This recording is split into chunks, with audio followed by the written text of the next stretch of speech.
আমার বড় দেবর ৪২ বছর বয়সে এসেও অবিবাহিত ছিলেন। আমাকে এবং আমার স্বামীকে একসাথে দেখে তিনি সবসময় ব্যথিত থাকতেন। যখনই আমার স্বামী বাইরে যেতেন, সুযোগ পেলে দেবর আমাকে তার ঘরে নিয়ে যেতেন এবং রাতের বেলায় আমার ঘরে চলে আসতেন। একবার তিনি অফিস থেকে গভীর রাতে বাড়ি ফিরে এলেন। এসেই সঙ্গে সঙ্গে নিজের ঘরে ঢুকে কম্বল মুড়ি দিয়ে শুয়ে পড়লেন। তখন আমি তার সেবা করতে তার ঘরে গেলাম। সেই সময় তিনি আমাকে তাকে কাছে ডাকলেন। যখন তিনি শরীর থেকে কম্বল সরালেন, তখন তার অবস্থা দেখে আমি পুরো স্তম্ভিত হয়ে গেলাম, কারণ আমার ঘরে ঢোকার আগে থেকেই তিনি পুরো প্রস্তুত ছিলেন।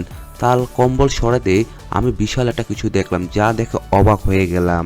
আজকের এই গল্পে আমি আপনাদের সকলকে স্বাগত জানাই। আমার নাম মাধুরী।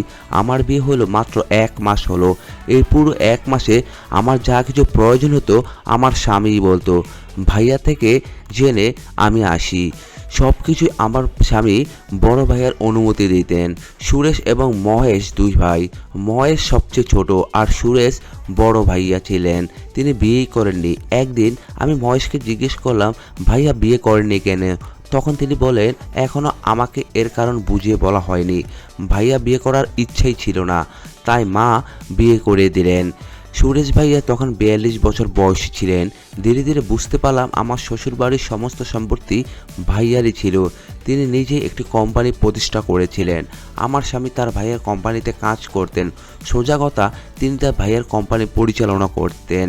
আমাদের বসবাসের জন্য একটা বড় ভাইয়া তৈরি করেছিলেন। আমাদের বাড়িতে 2 ভাই একসঙ্গে থাকতেন।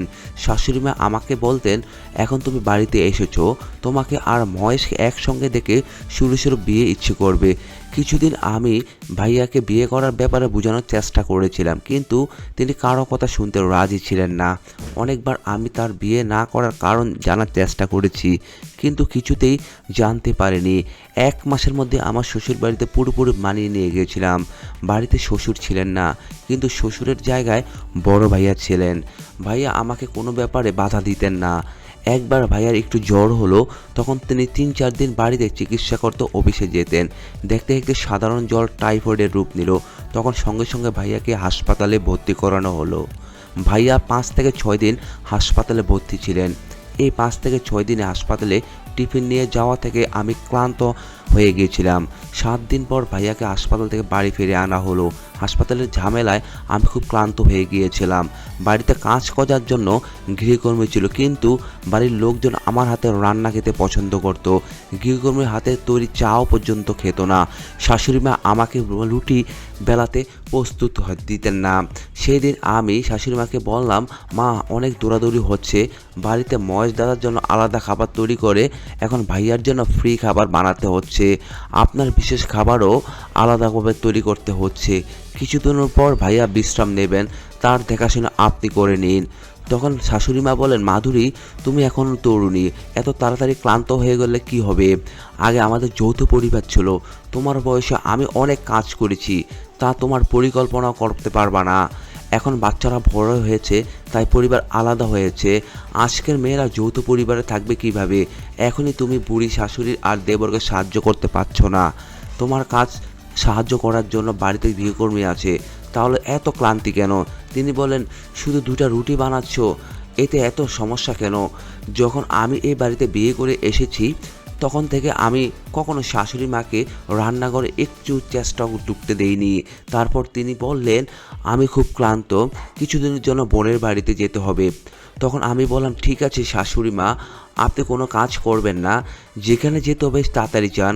আমার কথায় তিনি বললেন, এত তাড়াহুড়া নেই, আমি যাব, তখন তোমাকে জানাবো। 15 মিনিটের বক্তৃতার শেষে শাশুড়িমা সমস্ত কাজ আমার উপর দিয়ে চলে গেলেন।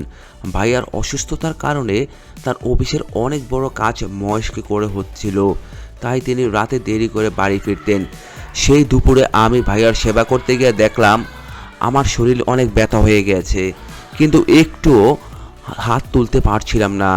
আমি তাকে নিজের হাতে খাইয়ে দিলাম, তার মুখ আমার শাড়ির আঁচল দিয়ে মুছলাম। সেই মুহূর্তে আমি তার মুখ থেকে দৃষ্টি আঁচল সরালাম। তখন তিনি আমাকে অন্যরকম দৃষ্টিতে দেখতে লাগলেন। ভাইয়ার অসুস্থতার সময় আমি সারাদিন তার পাশে বসে থাকতাম, কারণ যে কোনো সময় তাকে কোনো কিছুর প্রয়োজন হতে পারত। আমি তাকে নিজের হাতে খাবার খাওয়াতাম। ভাইয়া পুরো সপ্তাহ ছুটি নিয়েছিলেন। সে সপ্তাহের 3 দিন চলে গেছে। গত 3 দিনে আমি ভাইয়ার অনেক যত্ন নিয়েছি। আমার সেই যত্ন দেখে ভাইয়া এতটাই মুগ্ধ হলেন যে 3 দিনের মধ্যেই বলেন, মাধুরী তোমার কি চাই, যা চাও বলো, আমি তোমাকে এনে দেব। আমি বললাম, ভাইয়া গত সপ্তাহ আমি একটা নতুন সোনার নেকলেস দেখেছিলাম, এই লেটেস্ট ডিজাইনটা ছিল, সেটা কিনে আমার খুব ইচ্ছে ছিল, কিন্তু মহেশ টাকার অভাবে 2 লাখ টাকার নেকলেস কিনতে দিতে রাজি হননি। তখন ভাইয়ার সামনে আমি মনমরা হয়ে বললাম, এখন সুযোগ পেয়েছি তাই আমি তা ছাড়ব না। তখন ভাইয়া বললেন, মাধুরী তোমার নেকলেস পছন্দ হয়েছে, এই ব্যাপারে আমাকে একবারই বলো না কেন, আমি তখনই তোমাকে সেটা কিনে দিতাম। তারপর তিনি আমাকে আর তার কার্ড দিলেন। বিকেলে গিয়ে আমি নেকলেসটি কিনলাম। নেকলেসটি হাতে পেয়ে আমি খুব খুশি হলাম। ধীরে ধীরে আমাদের মধ্যে ঘনিষ্ঠতা বাড়তে লাগলো। আমি ভাইয়ার অসুস্থতা তার সেবা করতে গিয়েছিলাম, কিন্তু সেবা করতে গিয়ে আমাদের মধ্যে এমন কিছু হবে আমি তা কল্পনা করিনি। ভাইয়া আমাকে সেই নেকলেস দিয়ে বিস্মিত হয়ে গেছিল। মহেশ ভাইয়া বলল, ভাইয়া আজ পর্যন্ত আমাকে এত শপিং করতে দেয়নি, একই বাড়িতে তোমাকে এত বড় শপিং করে দিল কেন?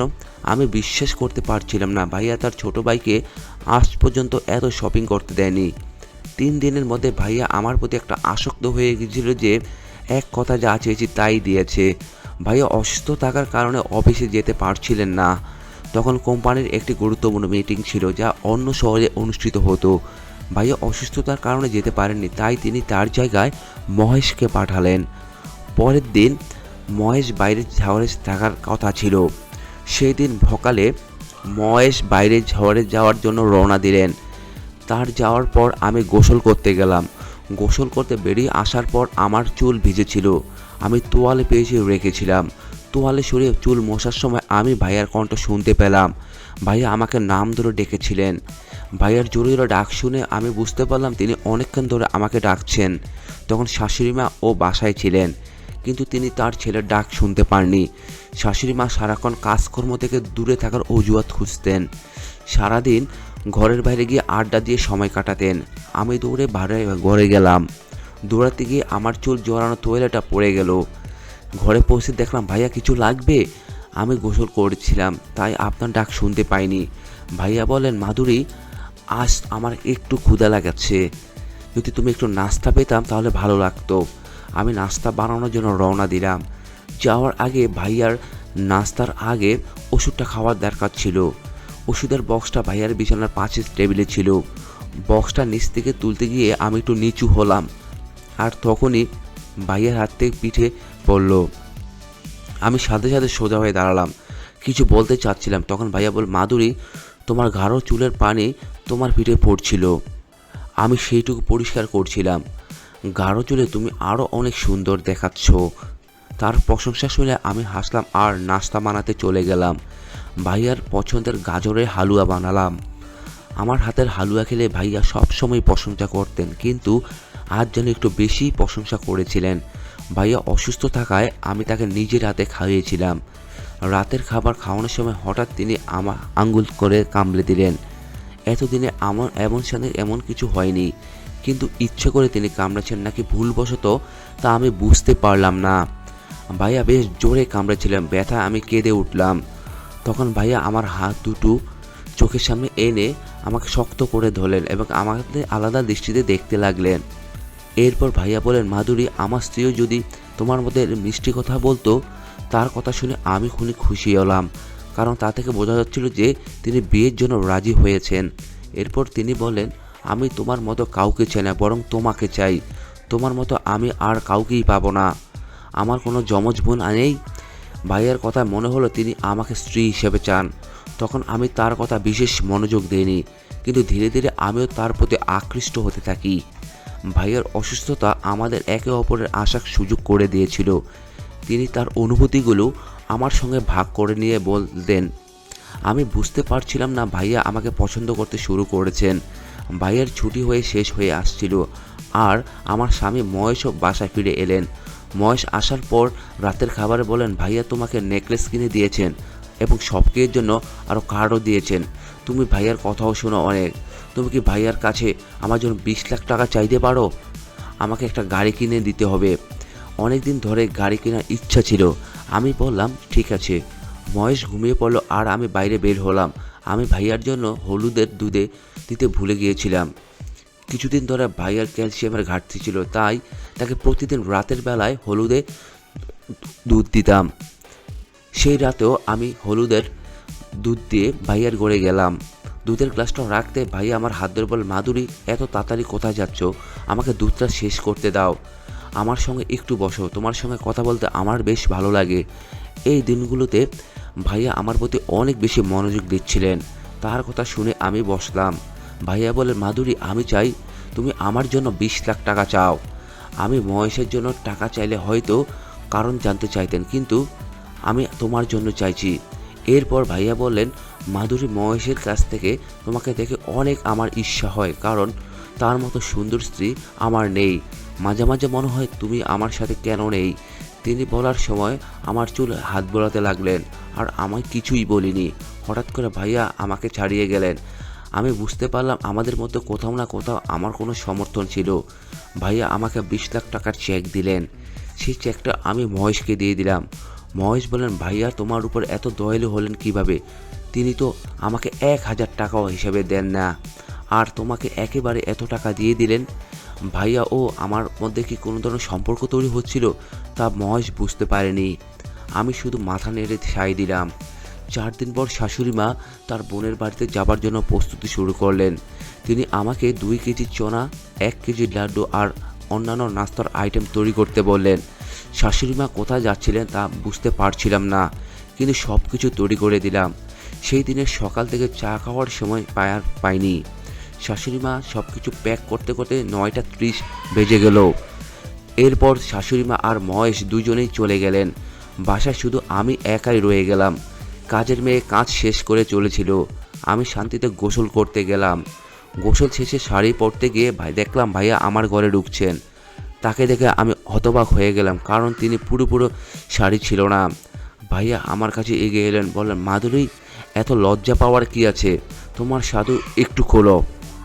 আমি তোমার সঙ্গে কিছু বলতে চাই। এখন বাসায় কেউ নেই, তাই আমি অফিস থেকে বাসায় ফিরে এসেছি।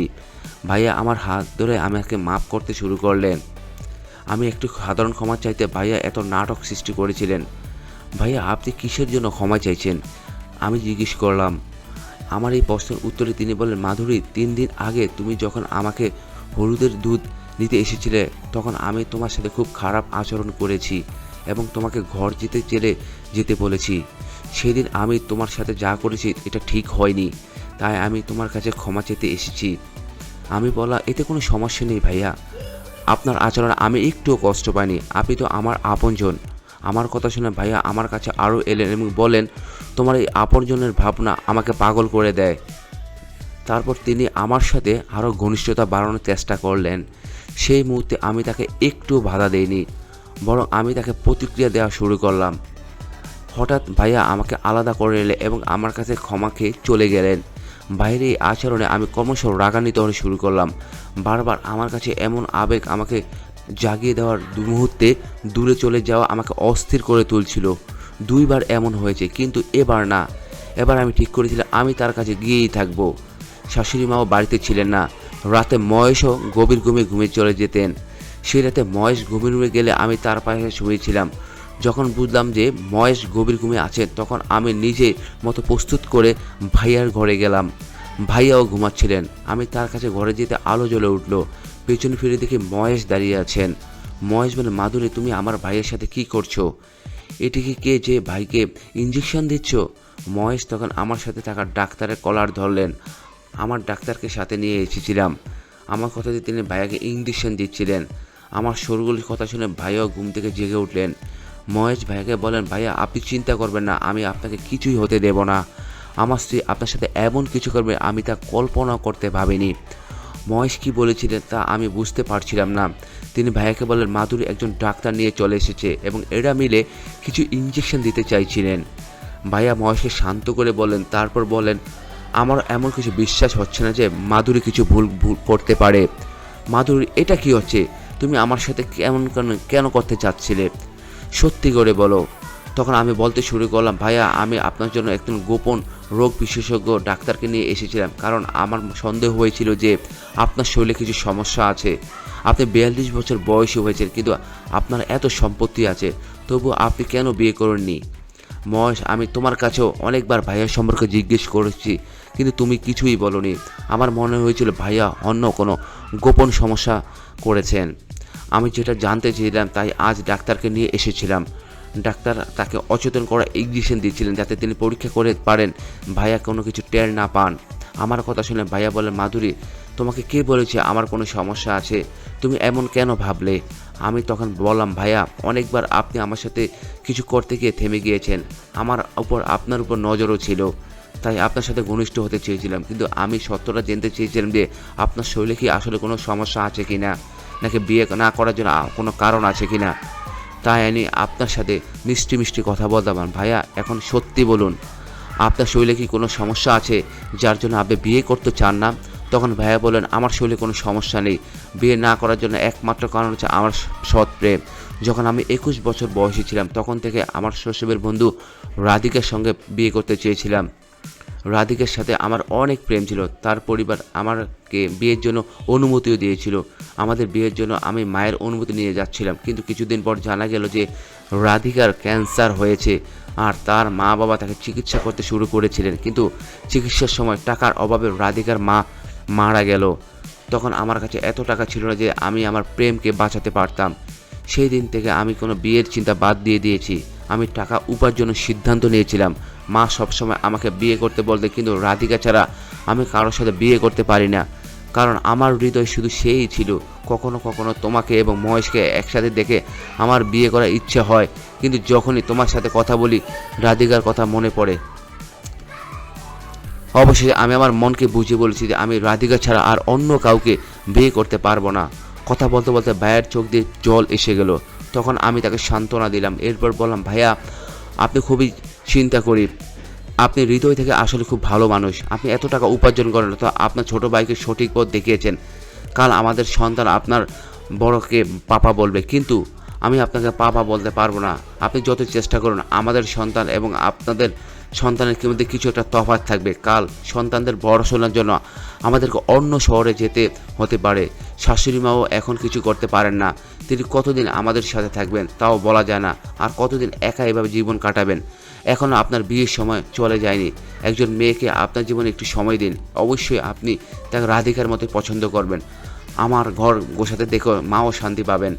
ভাইয়া দয়া করে এবার বিয়ের কথা ভাবুন। এতদিন ধরে আপনি বিয়ে করেছেন না, তাই আপনার সাথে এসব করেছিলাম। আমার কথা শেষ হতে মহেশ আমার কাছে এবং ভাইয়ের কাছে ক্ষমা চাইতে শুরু করলেন। তিনি বললেন, মাধুরী আমাকে ক্ষমা করে দাও, আমি তোমাকে খুব ভুল বুঝেছি। আমার বড় ভাই যিনি আমাকে টাকার হিসাব দেন, তিনি তোমাকে এক কথা এতটুকু টাকা দেন কিভাবে তা আমার মাথায় আসছিল না। ভাইয়া তোমাকে 20 লাখ টাকার চেক দিয়েছেন। আসলে আমি কোনো গাড়ি কিনতে চাইনি, আমি শুধু পরীক্ষা করেছিলাম যে ভাইয়া তোমাকে এত বড় অঙ্কের টাকা কেন দেন কিনা। যখন তুমি সেই 20 লাখ টাকার চেক আমার হাতে দিলে তখন আমার মনে হচ্ছিল তোমার এবং তোমার ভাইয়ের মধ্যে নিশ্চয়ই কোনো ভুল সম্পর্ক আছে। আমাকে ক্ষমা করো, আর যে আমি তোমাদের উপর সন্দেহ করেছিলাম। আমি এবং ভাইয়া মহেশকে শান্ত করে বললাম। পরের দিন আমি ভাইয়ার বিয়ের জন্য একটি 10টি প্রস্তাব নিয়ে আসলাম। তাদের মধ্যে একজন মেয়েকে ভাইয়া পছন্দ করলেন, কিন্তু তিনি শর্ত রাখলেন যে 1 মাস ধরে সেই মেয়ে